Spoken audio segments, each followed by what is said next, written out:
الحمد لله حمدا كثيرا طيبا مباركا فيه، والصلاة والسلام على أشرف الأنبياء والمرسلين. أما بعد أحبتي، البارحة ليلة السبت 17/4/1436 الساعة 1:30 بعد منتصف الليل، أتت ابنتي تصرخ وتقول النار النار، فخرجت مسرعا فوجدت هذا المكان يشتعل بالنار، وهذه التوصيلة كذلك تشتعل بالنار، وبلطف الله سبحانه وتعالى ورحمته أطفأتها.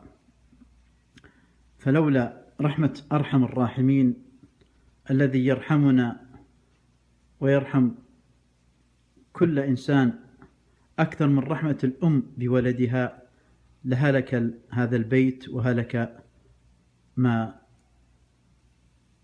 من في هذا البيت. نصيحتي لأحبتي أن تكون التوصيلات كلها من النوع الجيد الممتاز، مع أن هذه قالوا أنها من النوع الممتاز.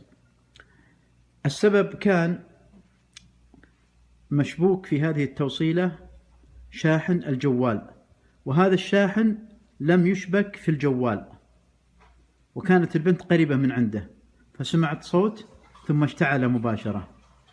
فلا بد أن لا نضع شاحن الجوال في الجدار أو في التوصيلة إلا أن يكون مطفأ الذي بالجدار، يعني هذه ما تكون هكذا، دائما هكذا أغلقها. وأسأل الله أن يحفظ الجميع وننتبه، فالنار عدو، نسأل الله أن يحفظنا وإياكم وكل مسلم. لا ندع توصيلات البيت كثيرة، أفضل شيء دائما يكون مشبوك في الجدار. نسأل الدفاع المدني عن وسائل السلامة، لأن الأرواح غالية،